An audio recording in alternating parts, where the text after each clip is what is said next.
No matter the location, from O-A-K-L-A to LV, I'm a Raider.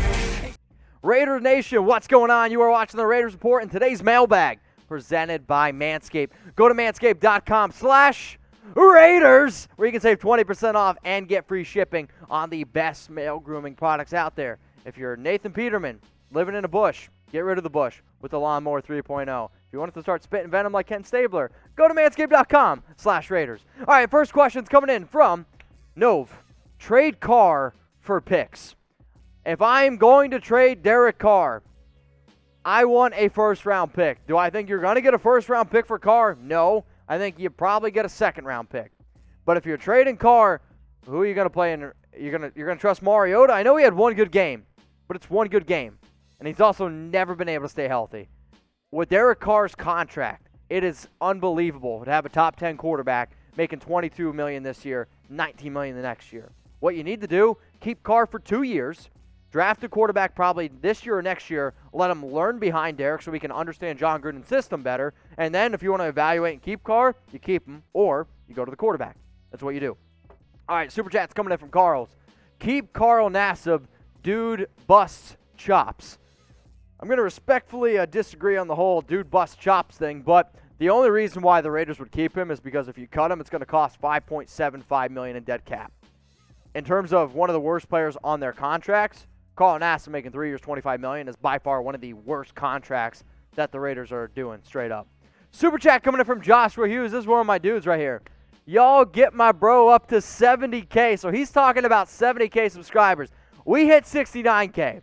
That's real nice. And you know what? If the Raiders make the playoffs, I'm going to be rocking a stash for the entire month of January. That's how hyped I am. But hey, we are going to be live for Raiders against the Dolphins, and shout out to my man Joshua. If you're a diehard Raider fan, subscribe to the Raiders Report. We're trying to keep you up to date on the latest news, rumors. We do live and interactive shows like you're watching now.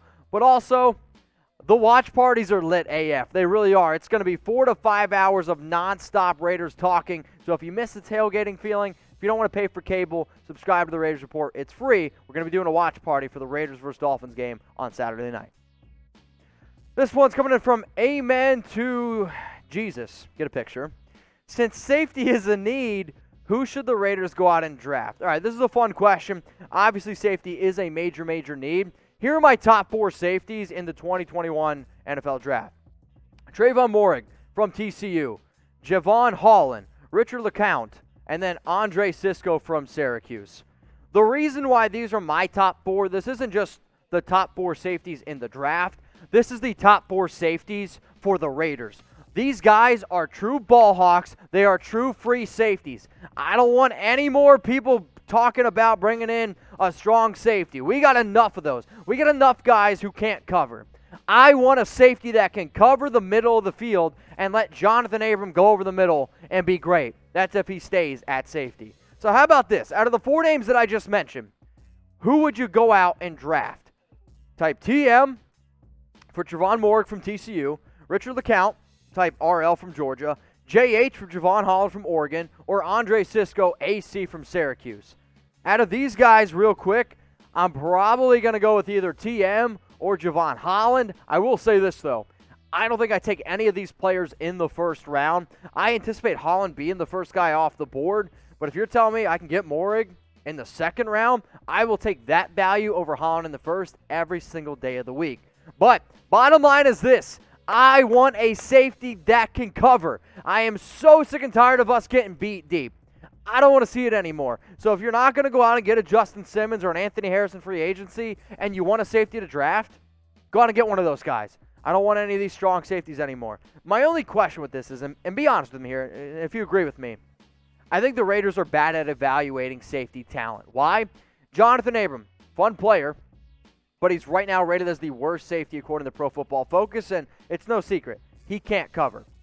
Also, you got rid of Demarius Randall. I really find it hard to believe that Demarius Randall would be worse than the current safeties we have. On top of that, you decided to keep guys like Dallin Leavitt, Eric Harris, over a guy like Carl Joseph. No offense to Harris, no offense to Dallin Leavitt. Would we all agree that Carl Joseph would have been a better safety than those two players? I'm sitting here saying, yes, the Browns gave Joseph a contract for $4 million. We gave Eric Harris $3.5 million. If all I got to do is give $500 extra K to go out and get a guy like Carl Joseph instead of Eric Harris, I do that in a heartbeat. So sure, we're going to talk about a lot of these players, but if you can't evaluate talent at certain positions, I'm sorry, we need to get new guys in there. It's as simple as that. All right, so we got a super chat coming in. Looks like producer Sam might have had a few drinks here on the show. It's all good. All right, so do we re-sign Nelson Agholor? I hope so. I hope so too. He's been one of the best additions for this team. All right, let's go to Mega Daddy Gaming. Do we re-sign Agholor? So 2 questions back to back. My vote is yes. You go out, you bring back Nelson Agholor, who has been the main target for Derek Carr. He's been one of the best players that this team's had. He started out red hot, has slowed down a little bit, but I mean, look at these numbers. 42 catches, 7 touchdowns. Think about this. He had a touchdown overturn. He actually had 2 touchdowns overturned by bad calls, and he dropped 1 or 2. I mean, Nelson Agholor right now could literally have 11 touchdowns. Think about it. He has been phenomenal, and if he wants to come in and be that 3rd wide receiver, because that's why the Raiders brought him in, to be a 3rd or 4th wide receiver, dude, that's money well spent in my opinion. So today's show is sponsored by Manscaped, and I got a joke for y'all. Hopefully I can make you laugh during the holidays. I know 2020 has been a crazy year. So go down in the comments section right now, okay? And I'm going to put in a YouTube ad break so that way you guys have to watch through it to see the end of this joke, just a little FYI. What did Cinderella do when she got to the ball? Go down in the comments and let me know. So the answer to that, what did Cinderella do when she got to the ball? She gagged. Is it an okay joke? Grade it.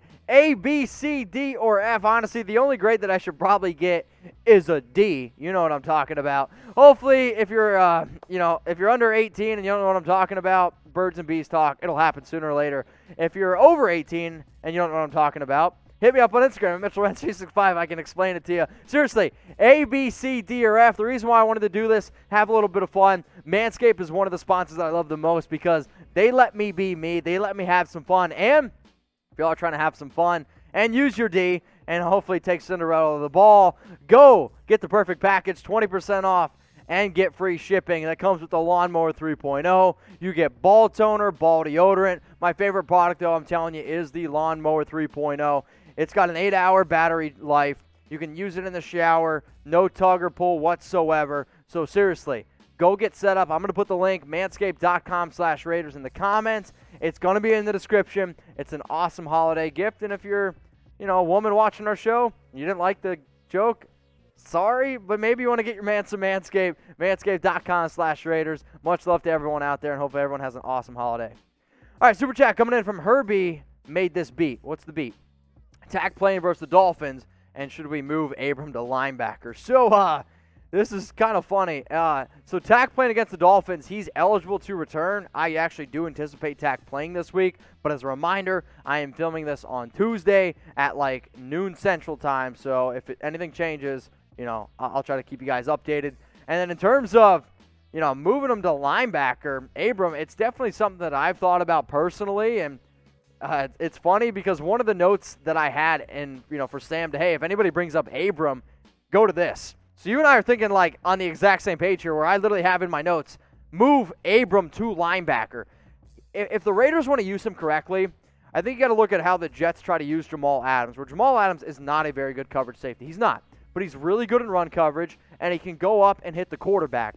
The guy that I want you guys to think about is a player maybe like a lesser version of Devin Bush, a linebacker from Pittsburgh, who is pretty undersized, but moves all over the football field very well with speed. Johnathan Abram can be like a new aged linebacker who comes on, can't cover all that great, but has a lot of speed, which is really important, especially when you play in the AFC West, especially in today's football. So should Johnathan Abram get moved to linebacker? Yeah, I'm actually at that point where I would probably do it. So what I want you guys to do right now is rate Johnathan Abram this season. Scale from 0 to 100. 0 being he's absolutely terrible. 100 being he's the best safety in all of football. Now, before I tell you what his PFF grade is, I do want you to go down, whether you're watching this live, whether you're watching this on another day. Seriously, let me know what you think Johnathan Abram's grade is. According to PFF, His grade right now is a 37.1. Super chat from Power Raider. Volcano eruptions in Hawaii as tensions build of possible Hawaiian quarterback head-to-head this Saturday. I agree with you. Put Mariota to sea. Trade to keep up. So he's talking about it's Mariota against Tua for the Dolphins, both quarterbacks from Hawaii.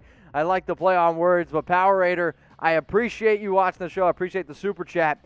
But can Mariota shine in Week 16? My fingers are crossed. He is the guy that I would end up going with because I just want to see what he's got. Keep him, great, or you move on from him. It is as simple as that. Now, hey, y'all, if I missed your question, I'm sorry. I got a flight to catch. I got to go home and visit the fam for the holidays. If I did miss it, hit me up on Instagram. I'm at Mitchell Renz 365. I got some time on my flight to go check those DMs. So seriously, hit me up on IG at Mitchell Renz 365.